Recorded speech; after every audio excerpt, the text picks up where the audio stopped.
मैं सरकार से प्रार्थना करना चाहता हूँ, कृपया इन जिहादियों की कोई नसबंदी का कोई कानून लाए। आपने कभी नोटिस करा होगा, जितने भी अपना दूसरे धर्म के लोग हैं, ये अपनी बहन बेटियों को तो अपना रखते हैं बुरखे में, है ना। और हमारे धर्म की अपना बहन बेटियों को इस नज़रों से देखेंगे, है ना, तो उसमें तो भाई देखो हमारा तो खून खौलता है ना। और बस बात वही है, अपने झुंड में शेर बनते हैं, बाकी अकेला तो ये अपना पुताई मारते हुए दिखेंगे या जूते बेचते हुए दिखेंगे। जब से बीजेपी की सरकार आई या हिंदूवादी सरकार आई है, तो ये लोग थोड़ा सा ना डरे हुए हैं और ये एक डर की प्रतिक्रिया है। जैसे उन्होंने क्या है, जैसे गाड़ी वगैरह तोड़ी है तो वो हमारे हिंदू की तोड़ी है। तो देखा उन्होंने, जिसमें भी उन्होंने मूर्ति देखी है तो हर गाड़ियों को तोड़ा है। नमस्कार, मैं हूं वरुण भट्ट और आप देख रहे हैं हिमालयन कनेक्ट। बीते 17 मार्च को नागपुर के अंदर दंगे होते हैं। क्या आपको लगता है ये दंगे एक अफवाह का परिणाम थे या फिर एक सोची समझी सुनियोजित योजना? जनता से इस बारे में बात करते हैं। हमारे साथ हैं जूसी जी। नमस्कार, आपका बहुत बहुत स्वागत है हिमालयन कनेक्ट। नमस्कार। जैसा कि आपको पता है, नागपुर में दंगा हुआ।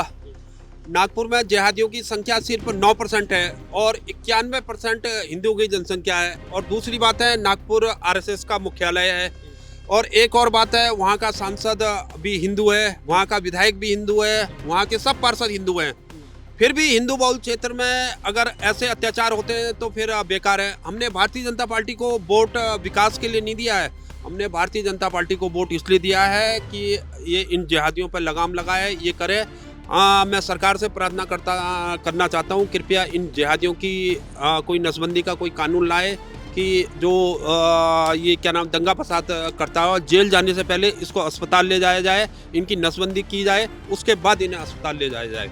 देखो, बिल्कुल ये नहीं कह सकते कि अफवाहें थी। ये कम्युनिटी है इस तरीके के कार्य करने के लिए तैयार रहती है इनकी, और जो बस इनको एक ट्रिगरिंग पॉइंट चाहिए कि भाई किस तरह से ट्रिगर हो सके और अपनी बात को ये इस स्तर तक आगे ले जा सके।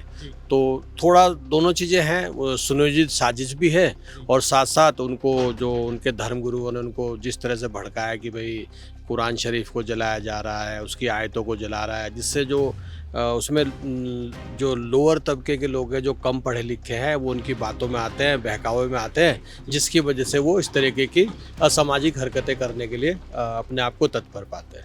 आपको लगता है कि जैसे वहाँ पर कश्मीर पैटर्न में इन्होंने हिंदुओं के घरों को निशाना बनाया, हिंदुओं की संपत्ति को निशाना बनाया, उन्हें चिन्हित करके? अच्छा भाई जी, देखो मैं इसमें एक ही बात बोलूँगा, अपना ये कितना भी कुछ कर ले, होना कुछ नहीं जब तक हमारे मोदी जी हैं और योगी जी हैं, इनके बस की कुछ नहीं है।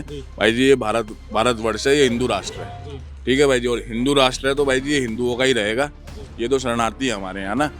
अगर जिन्हें इतनी ज़्यादा प्रॉब्लम है तो भाई जी अपना पाकिस्तान चले जाओ, है ना। और अगर यहाँ रहना है तो भाई जी कायदे में रहो। जब अपना हिंदू आदमी पाकिस्तान के अंदर अपनी आवाज़ नहीं उठा सकता, हमने तो फिर भी इन्हें अपना right to talk, right to speak, सब सारे राइट्स दे रखे हैं, तो अपना कायदे में रह के करो ना। अब अपना कानून से बाहर जाओगे तो फिर अपना देखो भाई जी, बुलडोजर भी चलेंगे, लट भी चलेंगे, है ना। और ये चीज़ें अपना देखो, आपको मैं बता दूं, जितनी भी आबादी होगी हिंदुओं से तो कम ही होगी, है ना। और जिस दिन अपना सारा संगठन साथ में मिल के बैठ गया तो अपना नामो निशान किसी का नहीं बचना इनका फिर।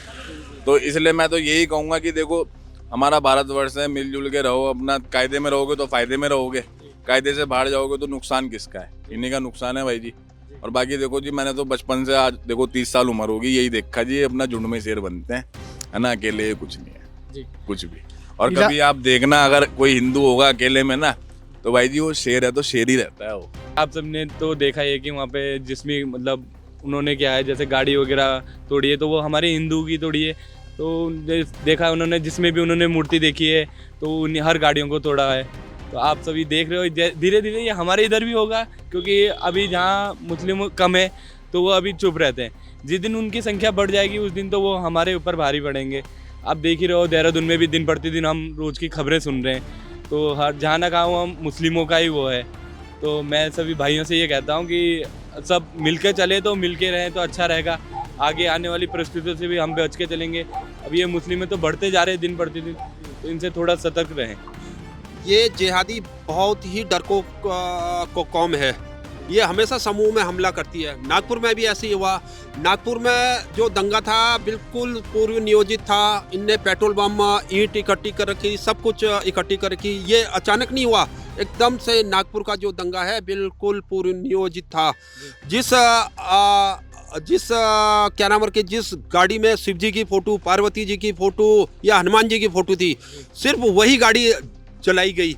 और इन जिहादियों ने पहले से प्रोग्राम बना रखा था, इनकी गाड़ियां जो थी वो इनने हटा ली थी, अपने प्रतिष्ठान बंद कर दिए थे, तो पूरे टारगेट इनके हिंदू थे। मेरा अपना अनुमान है कि भाई इस वक्त जब से बीजेपी की सरकार आई है, हिंदूवादी सरकार आई है, तो ये लोग थोड़ा सा ना डरे हुए हैं और ये एक डर की प्रतिक्रिया है। जैसे इंसान का व्यवहार है, जो वो डर में होता है, किसी वजह से डर रहा है तो वो इस तरीके की प्रतिक्रियाएं करता है या इस तरीके की असामाजिक हरकतें करना शुरू करता है। तो आई थिंक किसी तरीके का माहौल इन लोगों में भी है, जिसकी वजह से ये डर की वजह से ये इस तरीके की प्रतिक्रियाएं समाज में कर रहे हैं, ताकि अपना वो जो पहले का जो वर्चस्व है, जो पहले की अपनी जो स्थिति है, उसको डर के दिखा के कायम कर सके।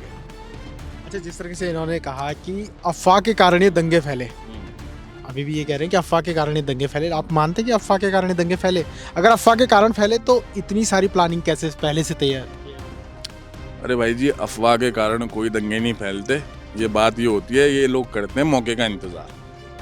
इन्होंने अपना सोचा हुआ होगा पहले से कि जी मौका आएगा तो दिखाएंगे, मौका मिल गया और देखो बात वही आ जाती है झुंड में अपना, कि इन्होंने झुंड में आ गए या अपना 15, 16, 20। अब अकेला हिंदू क्या करेगा, है ना? अब हम जैसा हिंदू खड़ा हो अपना आ जाए 15, 20, भाई जी हम तो देख लेंगे। अब पता नहीं भाई जी वहाँ पे अपना क्या हुआ, कैसे हुआ। हम होते तो भाई जी बीच बचाव में तो घुसते ही, है ना? क्योंकि देखो जी, अगर मेरे धर्म पे कोई उंगली उठाएगा, है ना, जब हम इनके, देखो भाई जी धर्म की, मैं सारे धर्मों की इज्जत करता हूँ, है ना? देखो भाई जी, हमारा अगर अपना प्रभु राम और शिव जी भगवान है तो इनके भी हैं भाई जी, जो भी होंगे, है ना, तो हम उनकी इज्जत करते हैं। लेकिन भाई जी अगर हमारे ऊपर कोई उंगली उठेगी तो भाई जी हम तो उंगली का हम तो हाथ काट देंगे। ऐसे उपद्रवियों का इलाज किस तरीके से देखते हैं आप? क्या ज़्यादा तो हमारा तो ये बोलना है, जैसे पकड़े जाते हैं जो इनको वो है, तो इनको जैसे नसबंदी वगैरह भी कर दी जाए तो ये कम रहेंगे, फिर इनकी आबादी नहीं बढ़ने देनी चाहिए। और हम तो ये करते कि देख लेते हैं कि कोई लड़ाई वगैरह हो गया तो हम फिर भी भाईचारा के इससे थोड़ा छोड़ देते हैं इन चीज़ों को, पर ये लोग नहीं देखते इन चीज़ों का। मैं तो चाहता हूँ योगी जी प्रधानमंत्री बने और सबसे पहले ये इन जिहादियों की नसबंदी का एक कानून लाएं। हमें भारतीय जनता पार्टी से हमें विकास नहीं चाहिए।